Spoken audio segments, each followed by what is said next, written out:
আসসালামু আলাইকুম। প্রিয় দর্শক, অন্য মঞ্চের আলাপচারিতায় আপনাদের সকলকে আমন্ত্রণ জানাচ্ছি। প্রিয় বন্ধুরা, প্রীতি, সালাম এবং শুভেচ্ছা নেবেন। বাংলাদেশের রাজনীতি বলেন, ক্ষমতা বলেন, এগুলো অনেকগুলো স্টেক হোল্ডার আছে। তার মধ্যে একটা হলো বাংলাদেশ সেনাবাহিনী। বাংলাদেশ সেনাবাহিনীতে যারা উচ্চ পদস্থ অফিসার রয়েছেন তাদের সবাইকে, যদি কেউ ছুটিতে থাকেন, সেই ছুটি বাতিল করে আজকের মধ্যে 14 জুন স্ব স্ব কর্মক্ষেত্রে যোগ দিতে বলা হয়েছে। এটা একটা খুব সিগনিফিক্যান্ট একটা ওয়ার্ডার। সেনাবাহিনী যে রাজপথে আছে আইন শৃঙ্খলা নিয়ন্ত্রণে, তারা আগের চাইতে যে কোনো সময় চেয়ে কঠোর ভূমিকা পালন করবে এবং আমরা সেটা দেখতে পাবো। এবং আগে বলা হয়েছিল সেনাবাহিনীর মাঠ পর্যায়ের প্রতি নির্দেশ ছিল যে তারা যেন লোকজনের গায়ে হাত না দেয়, কিন্তু সেই জায়গাটাও শিথিল করে বলা হয়েছে যদি কেউ অন্যায় করে তাহলে স্পটেই তার আহ, নিতম্বে বা পশ্চাৎ দেশে কয়েক ঘা দেওয়া যাবে, যেন পশ্চাৎ দেশ লাল করে দেওয়া হয়। এরকম একটা ইনস্ট্রাকশনও ইনফরমালি দেওয়া হয়েছে। শুধু বলা হয়েছে যেন কোনো অবস্থায় এই ব্যাপারগুলো যে পিটাচ্ছে এগুলো যেন ভাইরাল না হয়। কিন্তু এই ভাইরাল না হওয়াটা ঠেকানো খুব কঠিন হয়ে যাচ্ছে, কারণ দেখা গেল যে আর্মিও এখন মোবাইল ফোনে ভিডিও করে ভাইরাল করে।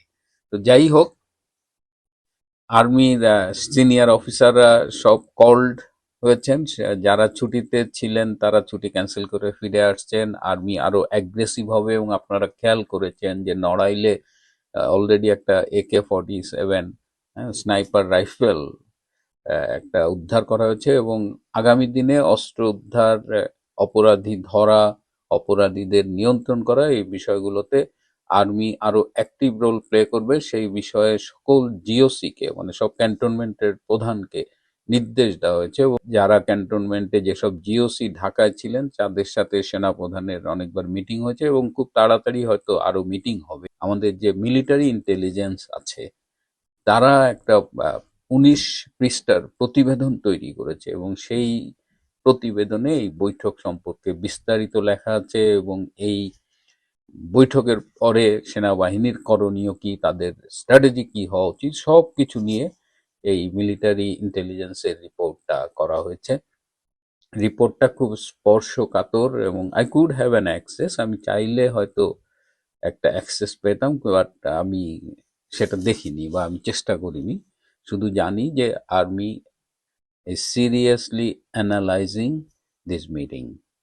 আর্মির ভেতরে একটা অসন্তোষ বরাবরই ছিল, কিন্তু গতকাল সেটি আরেকটু বেড়েছে। আমাদের জাতীয় নিরাপত্তা উপদেষ্টা ডক্টর খলিলের যে তাদের মতে যে বাড়াবাড়ি দেখা গিয়েছে, যে খলিল, কিন্তু আমি গতকাল বলেছি খলিলকে হিরো বানানো হয়েছে। তো ডক্টর খলিলের এই যে মিডিয়ার সামনে আসা, এইটা নিয়ে আর্মিতে একটা নেতিবাচক প্রতিক্রিয়া হয়েছে। আর্মি মনে করে যে কোনো দেশের কেউ যদি জাতীয় নিরাপত্তা উপদেষ্টা হন তাহলে মিনিমাম তার কিছু সিকিউরিটির ব্যাপারে ব্যাকগ্রাউন্ড থাকা দরকার। সিকিউরিটি নিয়ে কাজ করেছেন, সিকিউরিটি বোঝেন, এরকম একজন লোক সাধারণত জাতীয় নিরাপত্তা উপদেষ্টা হন। কিন্তু ডক্টর খলিলকে আমরা যেভাবে চিনি জানি, তার সেরকম সিকিউরিটি রিলেটেড কোনো এক্সপেরিয়েন্স বা ব্যাকগ্রাউন্ড নেই। So Khalil was never welcome to Bangladesh army. তো গতকাল সেই আগুনে আবার ঘি ঢালা হয়েছে। ডক্টর ইউনূস টের পাচ্ছেন যে বাংলাদেশের ভেতরে ক্রমশ তার পায়ের নিচে থেকে মাটি সরে যাচ্ছে। একটা সরকার সফলভাবে পরিচালনা করতে হলে বাংলাদেশের যে ইনস্টিটিউশনগুলোর সাপোর্ট দরকার হয়, যে ইনস্টিটিউশনগুলো ভাইটাল, সেরকম কয়েকটা ভাইটাল ইনস্টিটিউশন কিন্তু ডক্টর ইউনূসকে আর আগের মতো সাপোর্ট করছে না। আমি খুব স্পেসিফিক বলতে চাচ্ছি না কোন কোন ইনস্টিটিউশন এখন ডক্টর ইউনূসের কাছ থেকে দূরে সরে গেছেন বা যাচ্ছেন, কিন্তু আহ, জ্ঞানী লোকের জন্য ইশারাই কাফি। আপনারাও নিশ্চয়ই যারা ভাবেন তারা বুঝতে পারবেন বা বুঝতে পারছেন। সো ডক্টর ইউনূস টের পাচ্ছে এবং যে ছাত্ররা তাকে অ্যাপয়েন্টমেন্ট দিয়েছিল সেই ছাত্রদের নিজেদের পায়ের নিচেও কিন্তু খুব একটা মাটি নেই। যে ছাত্র জনতার যে সমর্থন নিয়ে তারা জুলাই আগস্টের তথাকথিত বিপ্লব করেছিল, সেই ছাত্র জনতা কিন্তু ডক্টর ইউনূসের যারা অ্যাপয়েন্টমেন্ট দিয়েছে তাদের সাথে আর নেই। যেখানে বিএনপি স্টেপ ইন করছে এবং ডক্টর ইউনূস যেহেতু বুঝতে পারছে যে তার পায়ের তলায় মাটি নেই এবং এই ছাত্রদের, এই গুটি কয়েক ছাত্রদের নিয়ে তিনি টিকতে পারবেন না, তিনি স্বভাবতই বৃহত্তর শক্তির কাছে গেছেন, বিএনপির কাছে গেছেন এবং বিএনপিও এই সুযোগটায় তাদের যে রিসেন্ট যে পলিটিক্যাল স্ট্যান্ড ছিল ডক্টর ইউনূসের বিরুদ্ধে, ডক্টর খলিলের বিরুদ্ধে, নির্বাচনের প্রসঙ্গে সব জলাঞ্জলি দিয়ে বিএনপি এখন ক্ষমতা শেয়ারিং এর অ্যাপ্রোচে চলে গেছে। তারা ডক্টর ইউনূসের সাথে বসে যেভাবে পারে ক্ষমতা শেয়ার করবে। তো এই অবস্থায় একটা প্যাচ কিন্তু লেগে গেছে এবং ঘটনা মোড় নিচ্ছে, কিন্তু ঘটনা আরো অনেক জায়গায় মোড় নেবে, কিন্তু ঘটনা শেষ হয়ে যায়নি। আপনারা অপেক্ষায় থাকুন, সাথে থাকুন, পাশে রাখুন এবং আমিও আপনাদের কাছে নতুন নতুন তথ্য, ঘটনা নিয়ে আসতে চাই এবং আমরা বিশ্বাস করি যে বাংলাদেশের সামনে যতবারই প্রতিকূল অবস্থা এসেছে, জনগণকে সাথে নিয়ে বাংলাদেশ ঠিকই কিন্তু সেই প্রতিকূল অবস্থাটাকে কাটিয়ে উঠতে পেরেছে। সুতরাং হতাশার কিছু নেই। ভারত কি বাংলাদেশে খুব তাড়াতাড়ি কোনো বড় অভিযানের প্রস্তুতি নিচ্ছে? অন্তত নয়াদিল্লির প্রতিরক্ষা দপ্তরে একটা যে বড়সড় সরগরম লক্ষ্য করা যাচ্ছে, তা থেকে এমন একটি ধারণা এসেই যায়। এই প্রতিবেদনে বিষয়টি ঠিক কোথায় দাঁড়িয়ে আছে এই মুহূর্তে সেটা নিয়ে আলোচনা করব। ভারতের প্রতিরক্ষা ব্যবস্থার শীর্ষে এমন বেশ কিছু হাই পাওয়ার বা উচ্চ ক্ষমতা সম্পন্ন কমিটি রয়েছে যেগুলো যুদ্ধ, জাতীয় নিরাপত্তা এবং সামরিক কৌশলের বিষয়ে চূড়ান্ত সিদ্ধান্ত নেয়। এদের মধ্যে খুবই উল্লেখযোগ্য হল ক্যাবিনেট কমিটি অন সিকিউরিটি, সংক্ষেপে যার নাম CCS। এটি ভারতের প্রতিরক্ষা সংক্রান্ত সর্বোচ্চ নীতি নির্ধারক কমিটি। কোনো যুদ্ধ ঘোষণা বা বড় ধরনের সামরিক অভিযানের চূড়ান্ত সিদ্ধান্ত বা সবুজ সংকেত এখান থেকেই আসে। কমিটির সভাপতি হচ্ছেন ভারতের প্রধানমন্ত্রী, সদস্য হলেন প্রতিরক্ষা মন্ত্রী, স্বরাষ্ট্রমন্ত্রী, অর্থমন্ত্রী এবং দেশের পররাষ্ট্রমন্ত্রী। কমিটির কাজ কি? কমিটির কাজ হল জাতীয় নিরাপত্তা, প্রতিরক্ষা বাজেট এবং বড় ধরনের অস্ত্র কেনাকাটার বিষয়ে চূড়ান্ত সিদ্ধান্ত নেওয়া এবং ওই যে আগেই বলেছি যে রাজনৈতিকভাবে যুদ্ধ ঘোষণার চূড়ান্ত সিদ্ধান্ত বা সবুজ সংকেত এই কমিটি থেকেই, এখান থেকেই আসে। এছাড়া আছে ডিফেন্স প্ল্যানিং কমিটি। 2018 সালে গঠিত এই কমিটি ভারতের দীর্ঘমেয়াদী প্রতিরক্ষা কৌশল এবং যুদ্ধকালীন প্রস্তুতির জন্য অত্যন্ত গুরুত্বপূর্ণ। সভাপতি আছেন, এই যে কমিটির সভাপতিকে জাতীয় নিরাপত্তা উপদেষ্টা মানে ন্যাশনাল সিকিউরিটি অ্যাডভাইজার, বর্তমানে অজিত ডোভাল যে পদে আছেন। কমিটির সদস্য হচ্ছেন 3 বাহিনীর সেনা, নৌ ও বিমান। এই 3 বাহিনীর প্রধান থাকবেন, চিফ অফ ডিফেন্স স্টাফ থাকবেন এবং পররাষ্ট্র, প্রতিরক্ষা ও ব্যয় বা এক্সপেন্ডিচার বিভাগের যারা সচিব, সেই সচিবরাও থাকবেন। এদের কাজটা কি? এদের কাজ হচ্ছে জাতীয় নিরাপত্তা কৌশল তৈরি করা এবং সামরিক সক্ষমতা বাড়ানোর পরিকল্পনা করা। এছাড়া আছে চিফস অফ স্টাফ কমিটি, যার সংক্ষিপ্ত নাম হচ্ছে COSC। এটা 3 বাহিনীর মধ্যে, নাম শুনলেই বোঝা যায় চিফস অফ স্টাফ কমিটি, মানে 3 বাহিনীর মধ্যে সমন্বয় সাধনের প্রধান সামরিক প্ল্যাটফর্ম। এই যে কমিটি, এর নেতৃত্বে আছেন চিফ অফ ডিফেন্স স্টাফ। এই কমিটির স্থায়ী চেয়ারম্যান হিসেবে তিনি কাজ করেন, যে পদে এখন আছেন জেনারেল অনিল চৌহান। এছাড়া এই পদের সদস্য, বাকি 3 সদস্য হলেন সেনাবাহিনী, নৌবাহিনী এবং বিমান বাহিনীর প্রধানরা। এদের কাজ হচ্ছে এই কমিটির যুদ্ধকালীন পরিস্থিতি, মানে যুদ্ধ বাঁধছে অথবা বেঁধে গেছে, এই রকম পরিস্থিতিতে তিন বাহিনীর মধ্যে নিখুঁত সমন্বয় বজায় রাখা এবং সরকারকে সামরিক পরামর্শ দেয়া হচ্ছে এই কমিটির কাজ।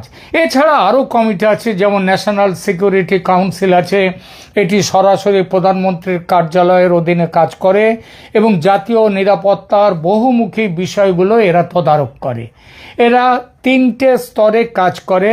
এদের একটা হচ্ছে স্ট্র্যাটেজিক পলিসি গ্রুপ, তারপরে ন্যাশনাল সিকিউরিটি অ্যাডভাইজারি বোর্ড এবং ন্যাশনাল সিকিউরিটি কাউন্সিল সেক্রেটারিয়েট।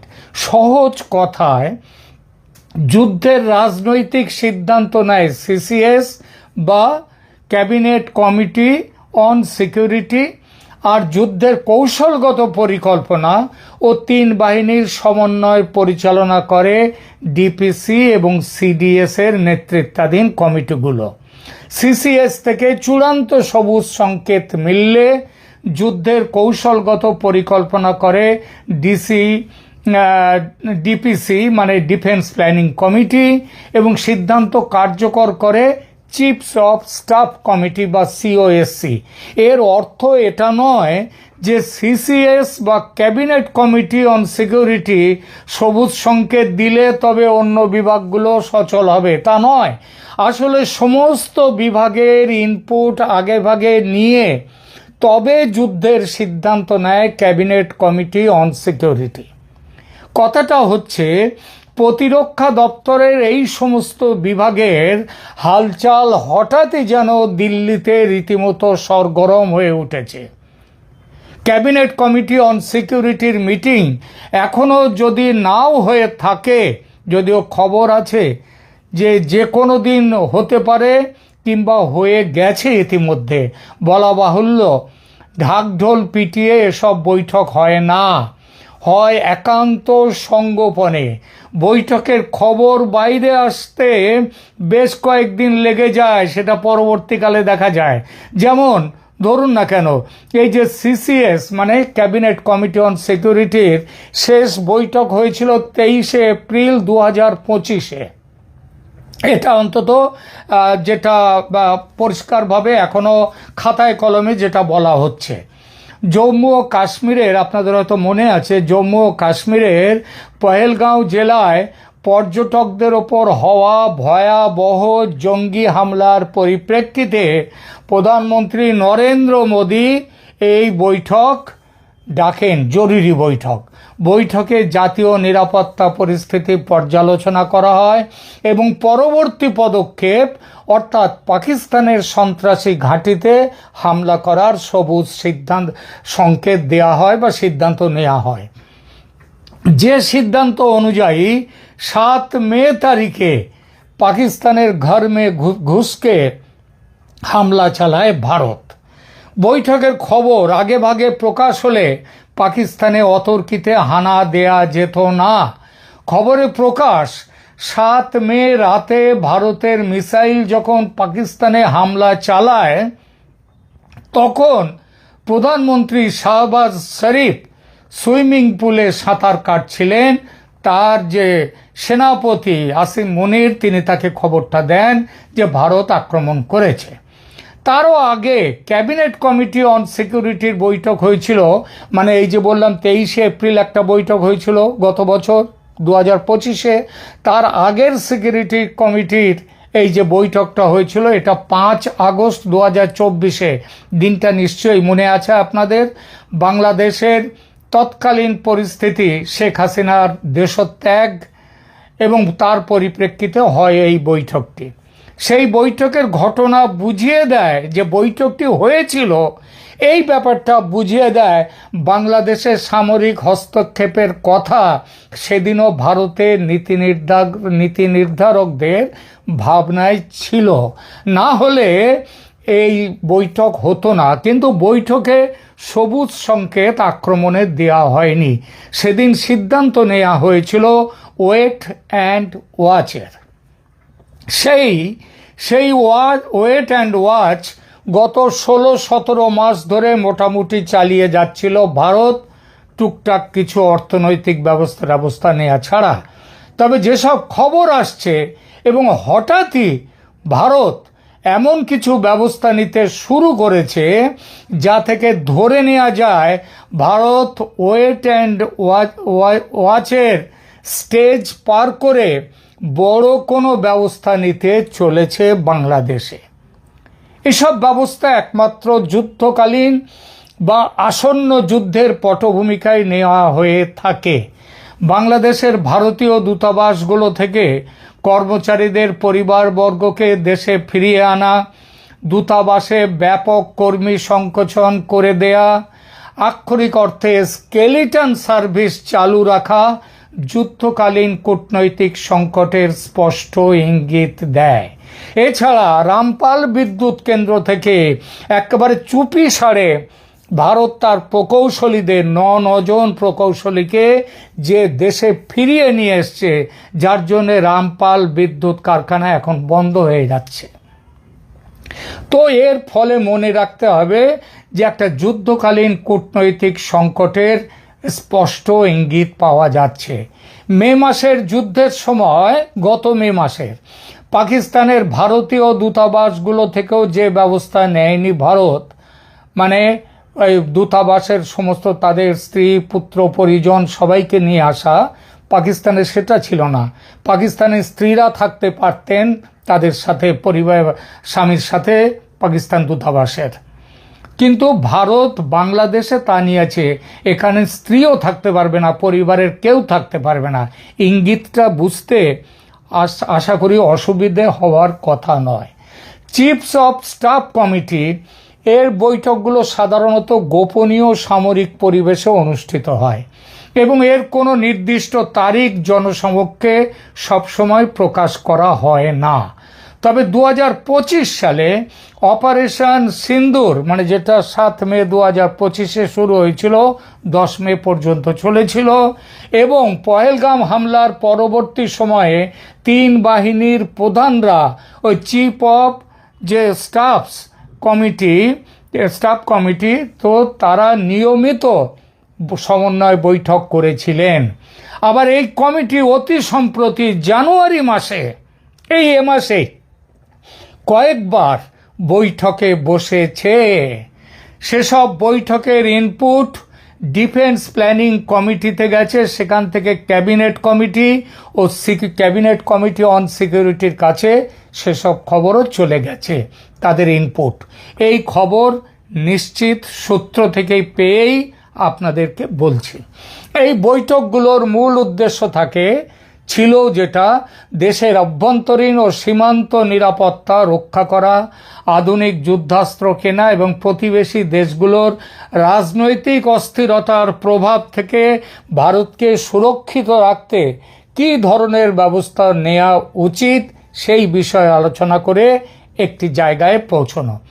যদিও এখনও কোনো আনুষ্ঠানিক সিসিএস মিটিং জানুয়ারি গতকাল পর্যন্ত ঘোষণা করা হয়নি, তবে এই ইস্যুটির গুরুত্ব এবং জরুরি পরিস্থিতি যেটা এখন উঠে এসেছে সেটা ইঙ্গিত দেয় যে এটি সর্বোচ্চ নীতি নির্ধারণের যে স্তর, অর্থাৎ ক্যাবিনেট কমিটি অন সিকিউরিটি, সেখানে বিস্তারিত বিবেচনার জন্য অপেক্ষা করছে টেবিলে।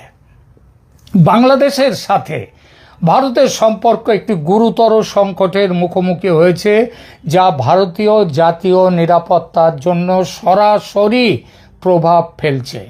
জানুয়ারি 27-এ, 3 দিন আগেই, বাংলাদেশ এবং চীনের মধ্যে স্বাক্ষরিত ড্রোন উৎপাদন চুক্তি, অক্টোবর 2025 সালে ভারত বাংলাদেশ অর্থনৈতিক অঞ্চল চুক্তি বাতিল এবং সাম্প্রতিক কূটনৈতিক অবনতি একটি বড়সড় কৌশলগত চ্যালেঞ্জ তৈরি করেছে, যা ক্যাবিনেট কমিটি অন সিকিউরিটির তাৎক্ষণিক মনোযোগ দাবি করে।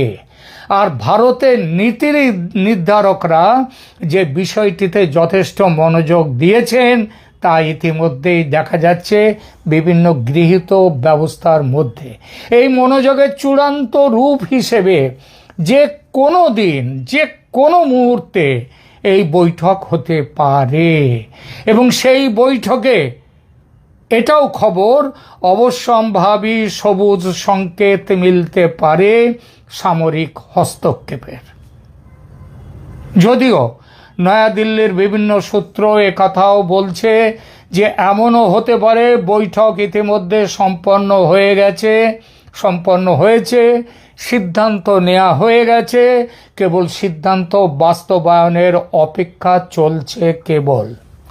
মনে রাখবেন, গত বছরের 7 মে তারিখে রাতে পাকিস্তানের বিরুদ্ধে ভারত যে সামরিক অভিযান চালায়, সিসিএস বৈঠকে তার সিদ্ধান্ত নেওয়া হয়েছিল 23 এপ্রিল, অর্থাৎ 14 দিন আগে।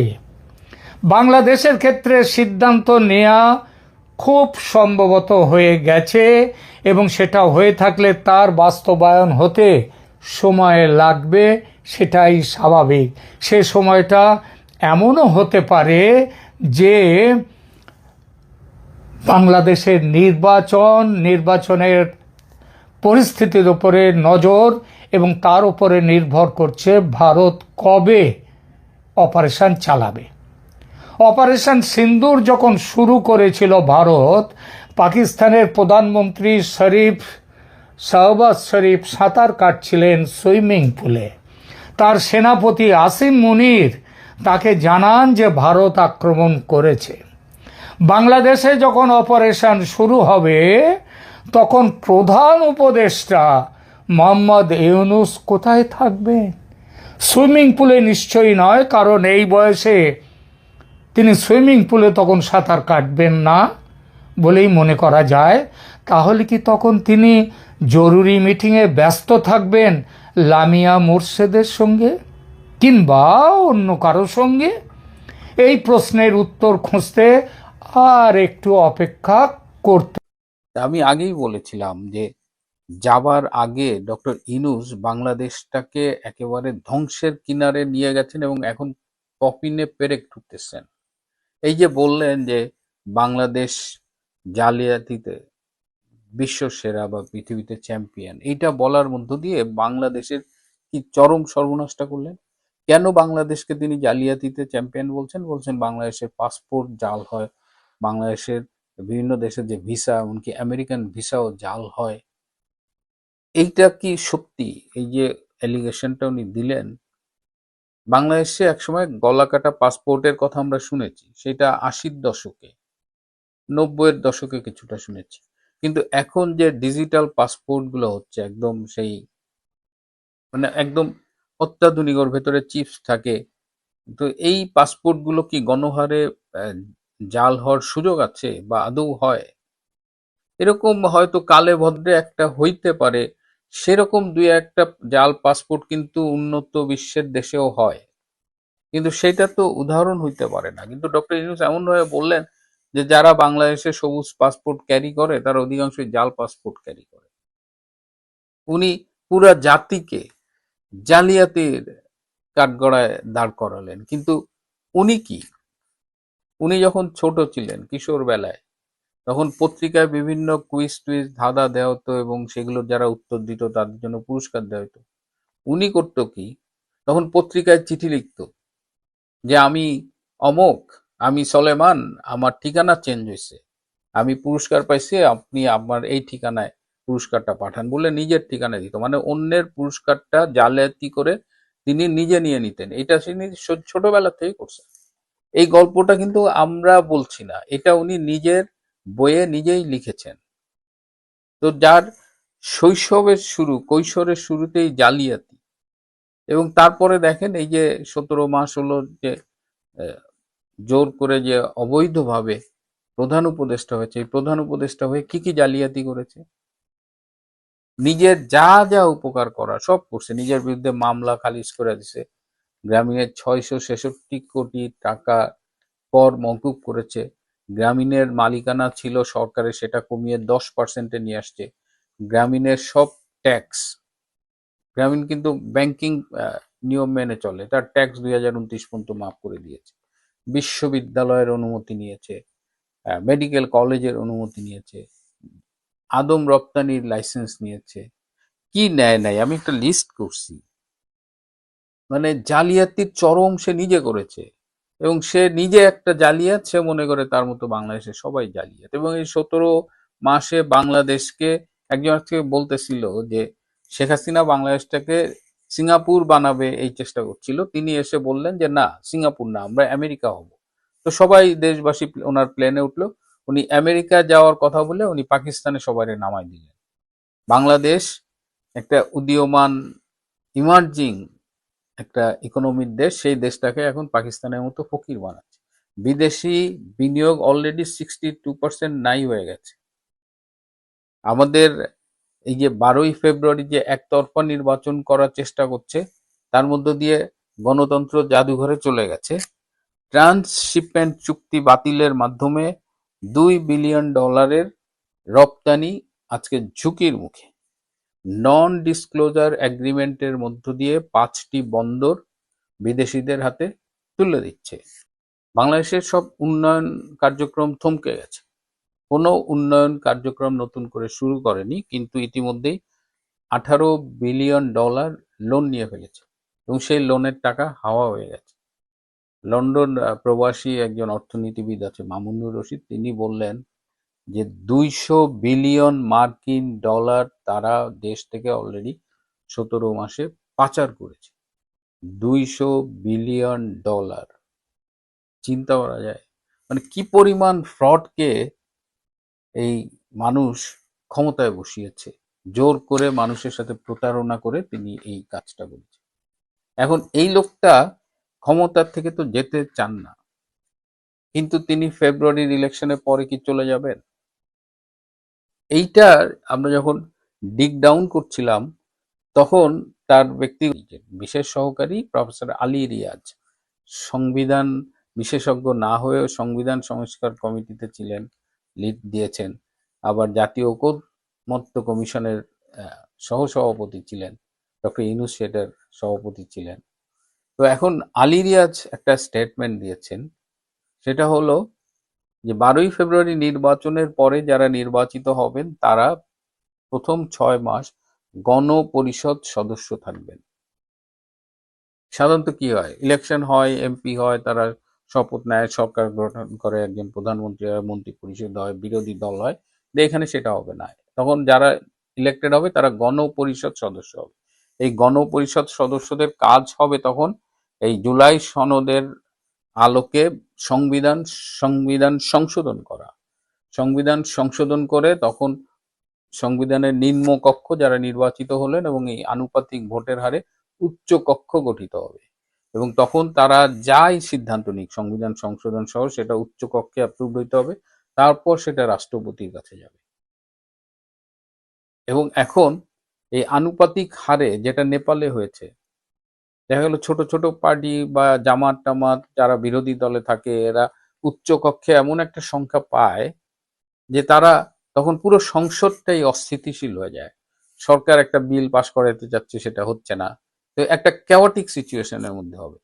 তো এই 6 মাস ডক্টর ইউনূস কি ক্ষমতা ফেব্রুয়ারি ইলেকশনের পরে চলে যাবে? এই 6 মাস গণপরিষদ হলে ক্ষমতা কাদের হাতে থাকবে? এই 6 মাস ডক্টর ইউনূস তার উপদেষ্টা পরিষদ নিয়ে ক্ষমতায় থাকবে, তার মানে আগস্ট পর্যন্ত সে ক্ষমতা চালায় যাবে। তারপরে আবার নতুন কোনো ষড়যন্ত্র আসে কিনা সেটা আমরা বলতে পারছি না, কিন্তু অগস্ট পর্যন্ত যে সে ক্ষমতায় থাকতে চাচ্ছে, অগস্টের আগে যে সে ক্ষমতা ছাড়বে না, এটা মোটামুটি তার দিক থেকে নিশ্চিত হয়ে গেছে। তা এবং তার কিছু যে কোর উপদেষ্টা পরিষদ আছে তারা মোটামুটি এই ষড়যন্ত্রটা করেছে এবং এটাই আলী রিয়াজ মার্কেটে ছেড়েছে। এই কথা শোনার পরে আমি আমার একটি সূত্র বিএনপির কেন্দ্রীয় নেতৃবৃন্দের সাথে যোগাযোগ করেছিলেন, যে খুব গুরুত্বপূর্ণ এক নেতা, তিনি বলেছেন যে নির্বাচনটা শুধু হোক, যদি বিএনপি মেজরিটি নিয়ে ক্ষমতায় যায় তাহলে সর্বোচ্চ ডক্টর ইউনূসকে সময় দেওয়া হবে 10 দিন। এই 10 দিনের মধ্যে তিনি ক্ষমতা হস্তান্তর করে চলে যাবে সসম্মানে। যদি সেটা না করে টালটু বাল্টু করে তাহলে তাকে পিছনে লাথি দিয়ে খেদানো হবে। তাহলে দেখা যাক নির্বাচনে কারা জয়লাভ করে, এবং যে কারণে ডক্টর ইউনূস বা আরো যারা আছে ষড়যন্ত্র করছে তারা কিন্তু বিএনপি যাতে ক্ষমতায় না আসতে পারে এই চেষ্টাটা করছে, সেটা নিয়ে আমি পরে কথা বলবো। তাহলে ডক্টর ইউনূসের এই ষড়যন্ত্রের ব্যাপারে দেশবাসীকে সতর্ক থাকতে হবে। এই ঠাউট বাটপার পুরো জাতিকে বিশ্বের কাছে ছোট করতেছে। আরো অনেক আপত্তিকর কথা বলেছে সরকারি যারা সরকারি চাকরি করেন তাদের 5 বছরের বেশি চাকরি করা উচিত না, তাতে নাকি সৃজনশীলতা কমে যায়, 10 বছর পর পর নতুন করে শুরু করতে হয়। তো ডক্টর ইউনূস, আপনি গ্রামীণ ব্যাংকের এমডি কত বছর ছিলেন এবং আপনার অবসরের বয়স ছিল 65। আপনি তো 70 বছরে এইটা ছাড়তে চাননি এবং এই পদ না ছাড়ার জন্য আপনি হাইকোর্ট পর্যন্ত ফাইট করেছেন। আপনি গ্রামীণ ব্যাংকের একটা এমডি পদ ছাড়তে পারেন নাই, আর আপনি নসিহত দিচ্ছেন যে সরকারের চাকরি কারো 5 বছরের বেশি করা উচিত না। এটা কি আমেরিকা? আপনারই একা ইনোভেটিভনেস আছে, সৃজনশীলতা আছে, আর কারো কিছু নাই।